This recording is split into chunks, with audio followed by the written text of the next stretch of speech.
Bye bye Bangladesh. এই প্রথমবার জামাইকে নিয়ে যাচ্ছি অনেক দূরে, তাও আবার হানিমুন ট্রিপে। আপনারা অনেকেই আমার ব্লগ মিস করছিলেন, এই তো শুরু করে দিলাম অনেকদিন পরে। চলেন হানিমুনের এই ট্যুরটা দিয়ে আপনাদের সাথে শেয়ার করি কিভাবে এই হানিমুন ট্রিপটা হলো, হঠাৎ করে আমরা এই প্ল্যানটা কিভাবে করলাম। আমাদের বিয়ের প্রোগ্রাম শেষ না হতেই হানিমুনে চলে আসলাম এত দূরে। হ্যালো এভরিওয়ান, আসসালামু আলাইকুম সবাইকে, কেমন আছেন আপনারা? অনেক দিন পর একটা ব্লগ আপলোড করছি। প্রথমেই তো আমাদের ট্যুরের জন্য লাগবে ব্যাগ ভর্তি কাপড় চোপড়, তারপর এগুলো আমরা তাড়াহুড়ো করে গাড়িতে তুলে নিয়েছিলাম। এই ভিডিওটা শেয়ার করার পরে অনেকেই ভেবেছিলেন আমি এভাবেই চলে যাচ্ছি বিদেশে। সবাই তো অনেক কিছু ভাবেন, যাই হোক আপনারা কিন্তু এই বেস্ট স্কিন কেয়ার কম্বোটা নিয়ে নিতে পারেন, আর এটা নিয়ে অনেক কিছুই ভাবতে পারেন। এই কম্বো প্যাকেজ এখনো আপনারা স্টুডেন্ট বাজেটে পেয়ে যাবেন কাকলি বিজনেস শপ ফেসবুক পেজে। যাতে আছে একটা এইচডি ম্যাক্স নাইট ক্রিম, তার সাথে আছে হোয়াইট গ্লাস স্কিন জেল মানে বডি লোশন, আরেকটা আছে ফেসবুকের most viral power of moonlight soap. এই তিনটা প্রোডাক্টই আপনারা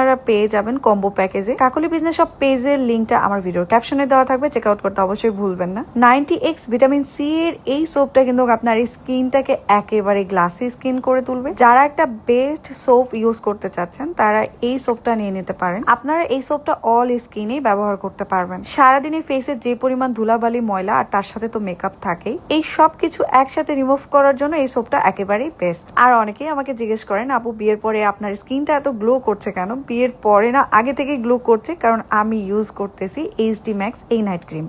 চাইলে স্টুডেন্ট বাজেটের আপনারা এই নাইট ক্রিমটাও নিয়ে নিতে পারেন। স্কিনে যত রকম কালো দাগ, ব্রনের দাগ আছে সবগুলো দূর করে ফেলবে, আপনার স্কিনটাকে ব্রাইট করবে। তার সাথে যদি আপনারা ব্যবহার করেন এই হোয়াইট গ্লাস স্কিন জেল, এটা কিন্তু একেবারে মিল্ক দিয়ে তৈরি, এটা ফুল বডিতে আপনারা ব্যবহার করতে পারবেন। স্কিনে যত ট্যান আছে সব দূর করে ফেলবে। যাদের স্কিন অনেক বেশি ড্রাই, আমার মতো উস্কো খুস্কো হয়ে থাকে, তাদের জন্য বেস্ট একটা জেল এটা। রেগুলার ব্যবহার করলে পরিবর্তনটা আপনি নিজের চোখের সামনেই দেখতে পাবেন। এখন দেখেন এয়ারপোর্ট থেকে আমাদের বিদায় দিতে চলে এসেছিল জনি ভাইয়া। আচ্ছা, গল্পের কোথায় যেন ছিলাম আমরা, হানিমুন ট্রিপটা কিভাবে হলো? সারপ্রাইজলি এই গিফটটা আমাদের দিয়েছে জনি ভাইয়া। কি অবাক না, আমাদের ড্রিম কান্ট্রি ছিল এইটা, আর আমার তো খুবই ইচ্ছা ছিল মালদ্বীপে যেন আমার হানিমুন ট্রিপ হয়। মনে হচ্ছে আমরা হানিমুনে যাচ্ছি না, ভাইয়াদের কাছ থেকে একেবারে বিদায় নিচ্ছি, একটু ডং করে নিলাম। যাই হোক, প্রথমবার জামাইয়ের সাথে বিদেশে যাচ্ছি, মানে এত লং একটা ট্যুর করছি। এমনি এমনি এতগুলো লাগেজ দেখা যাচ্ছে, অনেক বেশি কাপড় চোপড় আমরা একেবারেই নিইনি। তারপরেও যেহেতু লাগেজের ওজন অনেক কম ছিল,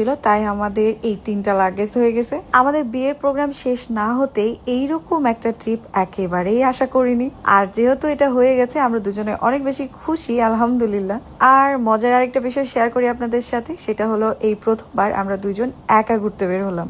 আমরা কখনোই দুজন একা কোথাও ঘুরতে যাই নাই, বা কখনোই ওইরকম টাইম স্পেন্ড করি নাই, সবার সাথেই থেকেছি সব সময়। এই প্রথমবার যেহেতু একা যাচ্ছি, একটু মন খারাপও হচ্ছিল, ভয়ও লাগছিল, আবার আমরা এনজয় করতেছিলাম।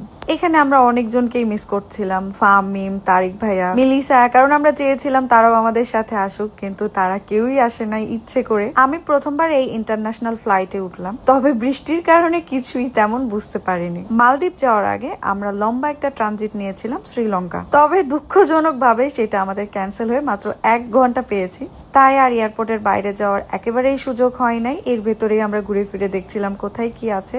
আমাদের এই ট্যুর নিয়ে বা আমাদের বিয়ের প্রোগ্রাম নিয়ে আপনাদের অনেকের অনেক রকম প্রশ্ন আছে, আমি চেষ্টা করবো একটা একটা করে ব্লগের মাধ্যমে সবকিছু ক্লিয়ার করে দেওয়ার। মেয়ে মানুষ ভাই, মেকআপ দেখলে তো অবশ্যই সেখানে যাবে, এটাই স্বাভাবিক। এয়ারপোর্ট থেকেই জামাইয়ের পকেট খালি হওয়া শুরু হয়েছে, জানি না কত দূর যাবে এটা। রাত 2টা থেকে 4-5 ঘন্টার একটা জার্নিতে আমরা চলে আসি মালদ্বীপ।